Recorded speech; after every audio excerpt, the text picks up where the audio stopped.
नमस्कार, आप सुन रहे हैं डीप रिफ्लेक्शन पॉडकास्ट, जहां किताबें बोलती हैं, विचार जागते हैं और बदलाव की शुरुआत होती है। यहां हम बात करते हैं उन कहानियों की जो सिर्फ सुनने के लिए नहीं, समझने और महसूस करने के लिए होती है। तो चलिए एक नई सोच, एक नए विचार के साथ आज का सफर शुरू करते हैं। नमस्कार। आज हम एक बहुत ही महत्वपूर्ण विषय पर बात करने वाले हैं। जी। डॉक्टर भीमराव अंबेडकर और महिला सशक्तिकरण में उनका जो योगदान रहा है, उस पर एक गहरी नजर डालेंगे। बिल्कुल। हमारे पास एक लेख है, अंबेडकर और महिला सशक्तिकरण, एक क्रांति। हम उसी के कुछ हिस्सों पर आधारित ये चर्चा कर रहे हैं। हाँ, ये लेख काफी महत्वपूर्ण बातें सामने लाता है। हमारा मकसद यही समझना है कि कैसे उन्होंने दलित अधिकारों की लड़ाई तो लड़ी ही, पर साथ साथ महिलाओं के सामाजिक, आर्थिक और राजनीतिक हकों के लिए भी एक मजबूत नींव रखी। सही कहा। और शुरुआत शायद उनके उस एक बहुत ही मौलिक विचार से करनी चाहिए कौन सा? कि किसी भी समाज की तरक्की का जो असली पैमाना है वो उस समाज की महिलाओं की प्रगति से मापा जाता है। ये बहुत गहरी बात है और इसी सोच के आधार पर उन्होंने काम भी किया है ना। बिल्कुल। ये सिर्फ कहने की बात नहीं थी, उनके हर काम में झलकता है। शायद सबसे बड़ा उदाहरण जो एकदम सामने आता है वो है हिंदू कोड बिल लाने की उनकी कोशिश। हाँ, हिंदू कोड बिल, उस पे बात करते हैं। बतौर कानून मंत्री उनका इरादा बिल्कुल साफ था, महिलाओं को वो बुनियादी कानूनी अधिकार दिलाना जो सदियों से एक तरह से छीने हुए थे। जैसे कि संपत्ति का अधिकार। हाँ, संपत्ति का अधिकार, तलाक का अधिकार, फिर पुनर्विवाह का अधिकार, गोद लेने का अधिकार, ये सब बहुत ही बुनियादी चीजें थीं। और ये दिलचस्प है कि उनके मंत्री रहते हुए ये बिल पास तो नहीं हो पाया पूरी तरह से। नहीं हो पाया, उस समय काफी विरोध हुआ था। लेकिन इसने एक राष्ट्रव्यापी बहस जरूर छेड़ दी महिलाओं के अधिकारों पर। सही, ऐसी बहस जो शायद पहले कभी उस स्तर पर हुई ही नहीं थी। तो वो अपने आप में एक बहुत बड़ा एक माइलस्टोन था। बिल्कुल, पर ये सिर्फ कानूनी लड़ाई तक ही सीमित नहीं था, है ना? शिक्षा पर भी उनका बहुत जोर था। अरे शिक्षा तो उनके लिए समझिए बुनियाद थी।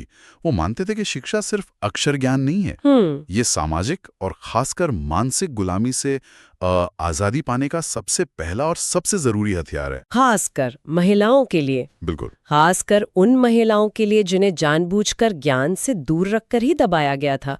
उनका साफ मानना था कि बिना पढ़ी लिखी महिलाओं के कोई बड़ा सामाजिक बदलाव आ ही नहीं सकता, असंभव है। यानी शिक्षा एक औजार की तरह थी सामाजिक बेड़ियों को तोड़ने के लिए। एकदम। अच्छा, इसी सोच को अगर आगे देखें तो 1942 में जब वो वाइसरॉय की काउंसिल में लेबर मिनिस्टर बने, तब उन्होंने कामकाजी महिलाओं के लिए भी कुछ खास किया। निश्चित तौर पर ये एक और बहुत महत्वपूर्ण पहलू है उनके काम का। उन्होंने महिला मजदूरों के लिए मातृत्व अवकाश मैटरनिटी लीव की वकालत की और उसे लागू भी करवाया। अच्छा, उस जमाने में? हाँ, उस जमाने में ये बहुत बड़ी बात थी।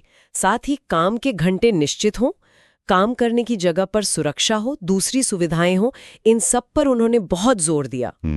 ये उस दौर के हिसाब से देखा जाए तो बहुत ही क्रांतिकारी कदम थे, महिलाओं को आर्थिक दुनिया में बराबरी का दर्जा दिलाने की तरफ। तो ये सिर्फ आर्थिक सुरक्षा नहीं थी, बल्कि एक तरह से कामकाजी महिलाओं को सम्मान और बराबरी का अवसर देने की कोशिश थी। बिल्कुल बिल्कुल, गरिमा का सवाल था।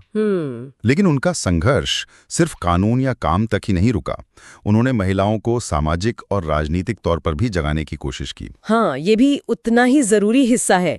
उन्होंने महिलाओं को, खासकर दलित महिलाओं को, संगठित होने के लिए बहुत प्रेरित किया।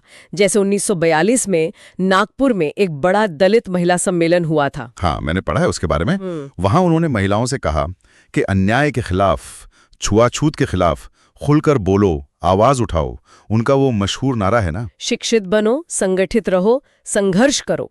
हाँ, वो सिर्फ पुरुषों के लिए नहीं था, वो महिलाओं के लिए भी उतना ही, शायद उससे भी ज्यादा जरूरी था। और राजनीतिक अधिकारों की बात करें तो 1930 की जो राउंड टेबल कॉन्फ्रेंस हुई थी लंदन में, जी, वहां उन्होंने महिलाओं के लिए भी पुरुषों के बराबर वोटिंग अधिकार की मांग बहुत जोर से उठाई थी।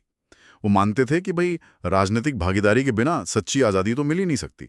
लेकिन वो ये भी बहुत गहराई से समझते थे कि सारी महिलाओं का संघर्ष एक जैसा नहीं है, उसमें भी परतें हैं। आप शायद दलित महिलाओं के दोहरे शोषण की बात कर रहे हैं, जाति का भी और लिंग का भी। बिल्कुल, यही उनकी खास समझ थी। उन्होंने इस चीज को पहचाना कि दलित महिलाओं को दोहरा बोझ उठाना पड़ता है। जातिगत भेदभाव तो है ही, साथ में लैंगिक अन्याय भी है। तो उन्होंने क्या किया इसके लिए? उन्होंने अपने आंदोलनों में दलित महिलाओं की जो भागीदारी थी उसको खास तौर पे प्रोत्साहित किया, उनकी लड़ाई को, उनके मुद्दों को केंद्र में रखा। उन्होंने अपने लेखन का भी तो इस्तेमाल किया था ना, है ना, जैसे मूक नायक और दूसरे प्रकाशनों में। हाँ, बिल्कुल। बाल विवाह हो, विधवाओं पर जो अत्याचार होते थे, उन सब मुद्दों पर उन्होंने काफी लिखा। मीडिया को एक तरह से जागरूकता फैलाने का, सामाजिक चेतना जगाने का माध्यम बनाया। अच्छा। यहाँ तक कि 1956 में जब उन्होंने बौद्ध धर्म अपनाया, वो भी एक बड़ा कदम था। हाँ। वहां भी उन्होंने ये संदेश दिया कि इस धर्म में महिलाओं को बराबरी का दर्जा मिलेगा, स्वतंत्रता मिलेगी, सम्मान मिलेगा। उनका विजन साफ था, महिलाएं घर की चारदीवारी में कैद न रहें, समाज के हर क्षेत्र में सक्रिय हों। उनका एक सीधा संवाद है दलित महिलाओं से, जो मुझे बहुत शक्तिशाली लगता है। कौन सा? उन्होंने कहा था, तुम अपने पति की गुलामी छोड़ दो, अपने बच्चों को पढ़ाओ और खुद भी पढ़ो, यही असली आजादी है। कितना सीधा और स्पष्ट आह्वान था ये। बिल्कुल, बहुत शक्तिशाली। तो अगर हम संक्षेप में देखें तो डॉक्टर अंबेडकर ने महिलाओं के लिए एक मल्टी डायमेंशनल, मतलब बहुआयामी संघर्ष किया। कानूनी अधिकार, शिक्षा, आर्थिक आजादी, राजनीतिक भागीदारी, सामाजिक सम्मान, हर पहलू पर। और वो महिलाओं को सिर्फ मतलब लाभार्थी या बेनिफिशियरी नहीं मानते थे, वो उन्हें सामाजिक बदलाव का एक महत्वपूर्ण स्तंभ, एक एजेंट मानते थे। उनकी नजर में महिलाओं की तरक्की ही समाज की असली तरक्की थी। बिल्कुल सही। तो आज की इस चर्चा से चलिए श्रोताओं के लिए एक विचार छोड़ते हैं। जरूर। डॉक्टर अंबेडकर का वो जो आह्वान था महिलाओं से कि पति की गुलामी छोड़ो और शिक्षा को असली आजादी मानो, आज के समय में, आज के समाज में इस बात की गूंज कितनी है, इसकी प्रासंगिकता क्या है? हाँ, ये सोचने वाली बात है, इस पर जरूर विचार किया जा सकता।